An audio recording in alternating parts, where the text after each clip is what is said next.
एका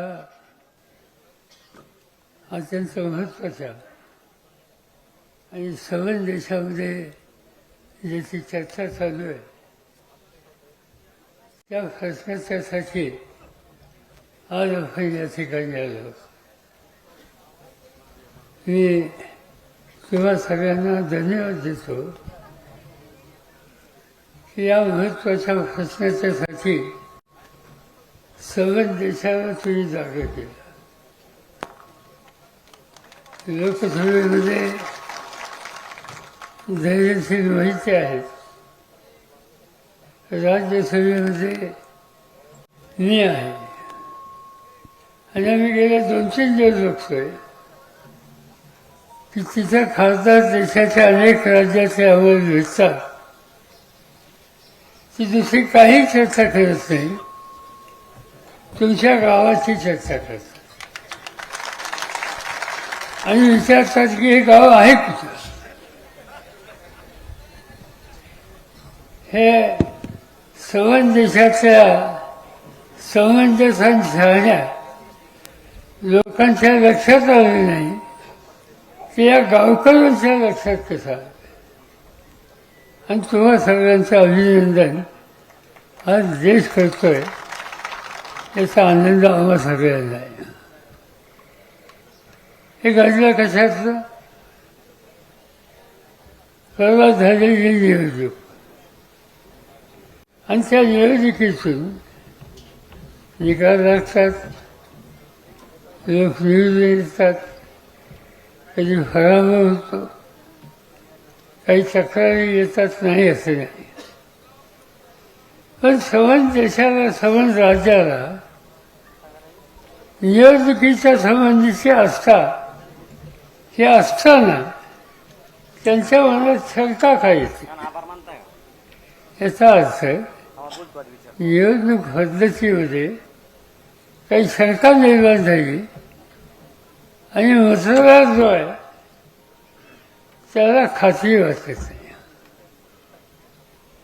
म्हणजे काय, आता आपण EVMद्वारे हे मतदान घेतो. तुम्ही वतन दाबता,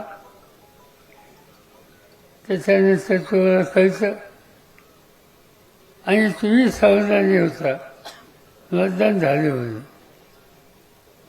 पण काही निकाल असे आले की त्यामुळं तुमच्या मनात शंका आली आणि एकटं तुमच्या मनात नाही, अनेक गावच्या लोकांच्या मनात शंका आली, ते अस्वस्थ झाले आणि याच्यात कुठतरी दुरुस्ती केली पाहिजे, जगात काय केलं जातं याचा विचार केला पाहिजे, ही भावना लोकांच्या मनात निर्माण व्हायला.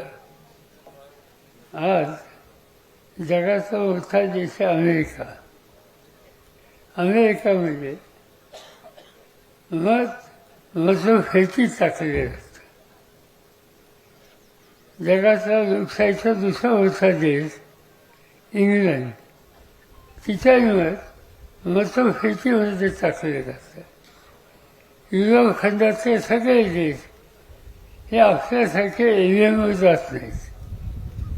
अमेरिकेनं आणि काही देशांनी एकेकाळी EVMचा विचार केला, पण त्या सगळ्या देशांनी निर्णय घेतला की आता हे EVM नको, काय असेल ते लोकांना मतभेदी टाकायचा अधिकार हा आपण दिला पाहिजे आणि त्यांनी दिला. आता जग कसं आमचं घातलं का, आमच्याकडे शंका आली, त्या शंकेच्या लोक अस्वस्थ आहेत, काही गोष्टी दिसतात. अर्थात जयंतरावांनी तुम्हाला काही आकडेवारी सांगितली.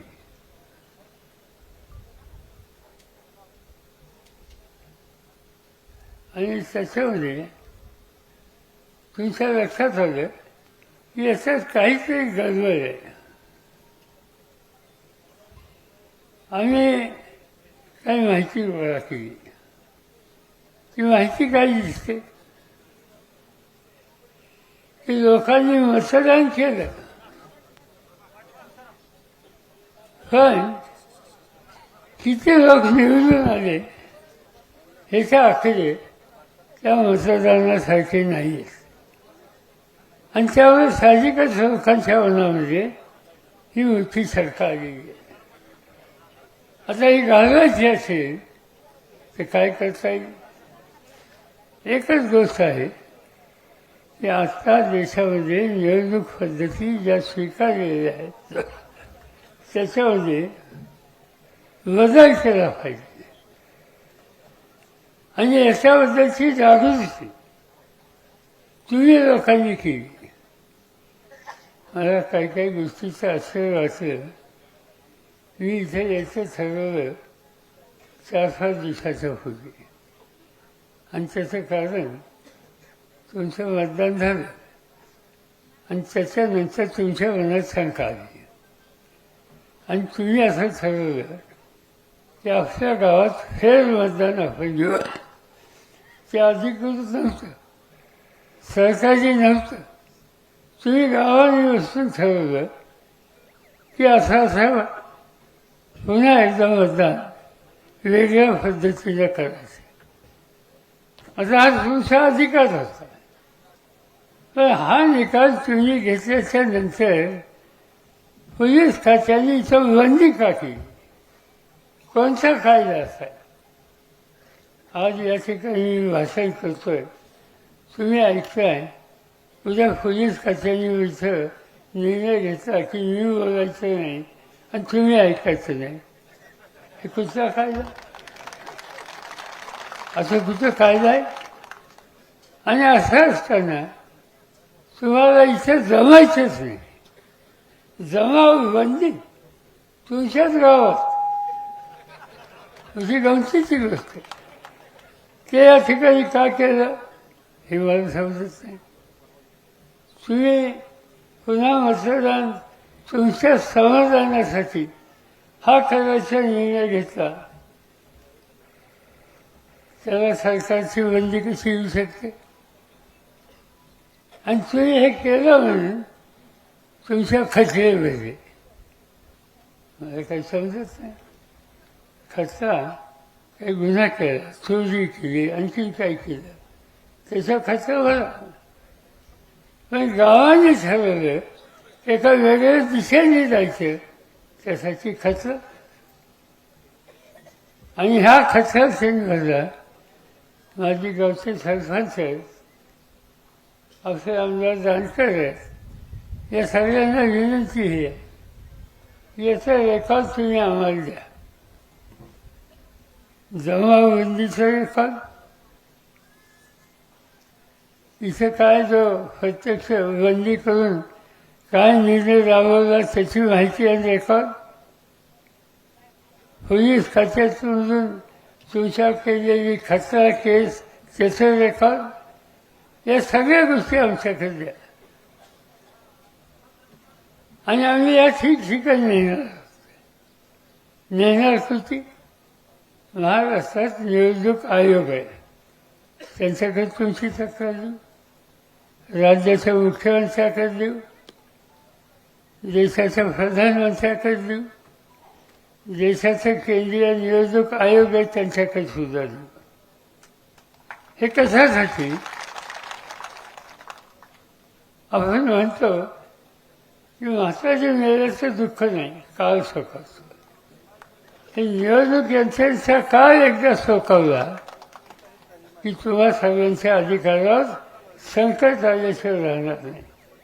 आणि मग ही सगळी माहिती द्या आणि शक्य असेल तर तालुक्याच्या सगळ्या गावात ठराव करा की आम्हाला EVM मतदान नको आणि आम्हाला जुन्या पद्धतीनं निकाल पाहिजे.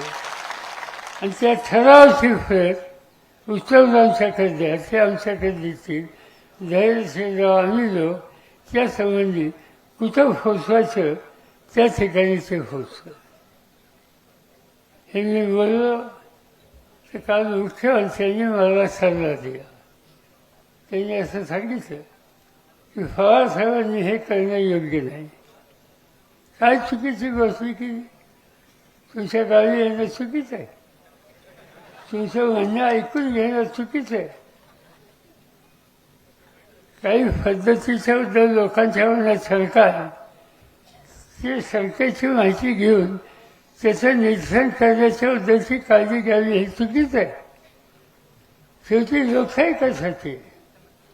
लोकांचे अधिकार आहेत आणि ते अधिकार जतन करण्याच्यासाठी काय अडचण येत असेल तर लोकप्रतिनिधीने त्याच्या विरुद्ध आवाज उठवला पाहिजे. मी मुख्यमंत्र्यांना विनंती करतो, इथं आम्हाला राजकारण आणायचं नाही. आम्हाला इथं घडलं, इथल्या लोकांच्या मनात जी शंका आहे ती शंकेचं निरसन करायचं आणि असं कुठं होऊ नये की जेणेकरून निवडणूक यंत्रणेच्याबद्दलचा गैरविश्वास हा जनतेमध्येही एवढंच आमची भूमिका याच्यामध्ये याच्यात राजकारण हे यथकिंचित सुद्धा काही करायचं नाही. आणि म्हणून मी सांगतो तसे ठराव करा. आणि ही सगळी माहिती राज्य सरकार, केंद्र सरकार, निवडणूक आयोग यांच्याकडे देऊ. शक्य झालं आणि मुख्यमंत्र्यांनी मान्य केलं तर मी त्यांना विनंती करेन की तुम्ही स्वतः या गावात या, लोकांचं म्हणणं ऐका, महिलांचं म्हणणं ऐका आणि त्यांच्या म्हणण्यात तथ्य असेल तर ते दुरुस्त करायच्या संबंधी त्यांना सरकारने द्या. हा आग्रह मुख्यमंत्र्यांच्याकडे करायला माझी किंवा उत्तमरावांची किंवा धैर्यशीलची अजिबात आमची अडचण नाही. या गोष्टी आम्ही करायला तयार आणि हे गोष्टी अत्यंत महत्त्वाच्या आहेत. म्हणूनच आम्ही सगळेजण आज या ठिकाणी आलेलो आहोत. आज पार्लमेंट चालू आहे. आता इथून आम्ही पुण्याला जाऊन, मुंबईला जाऊन पार्लमेंटमध्ये जाऊ. हा विषय आज तुमच्या गावामध्ये काय चर्चा झाली हे कोणतरी आमच्या वतीनं त्या ठिकाणी मांडेल आणि या प्रश्नाला वाचा होते याच्याबद्दलची काळजी घेऊया. मी जाणकारांना धन्यवाद देतो. गेले काही दिवस त्यांना झोप नाही. गेले काही दिवस काही झालं तर तो हाच मुद्दा माणसात. मला माहिती नाही रात्री झोपेत ते काय बोलतात, पण माझी खात्री आहे की या प्रश्नाची सोडवणूक झाल्याशिवाय आमचा हा विधी स्वस्थ बसणार नाही आणि तुम्ही त्यांना स्वस्थ बसून देणार नाही. ही अवस्था त्यांची आहे आणि त्याबद्दल त्यांना मनापासूनचा मी धन्यवाद देतो. मी काय अधिक बोलून विचार करत नाही. इथं आल्याच्या नंतर माझ्या आत्ता लक्षात आलं की एकदा लोकसभेला मी उभा होतो आणि तुम्ही मला मतं दिली. मी मतं मागायला सुद्धा आलो होतो. न मागता तुम्ही मतं दिली. कारण माळशिरस तालुक्यामध्ये विजयदादांच्या नेतृत्वाखाली प्रचंड मतं त्या काळामध्ये मला मिळाली होती.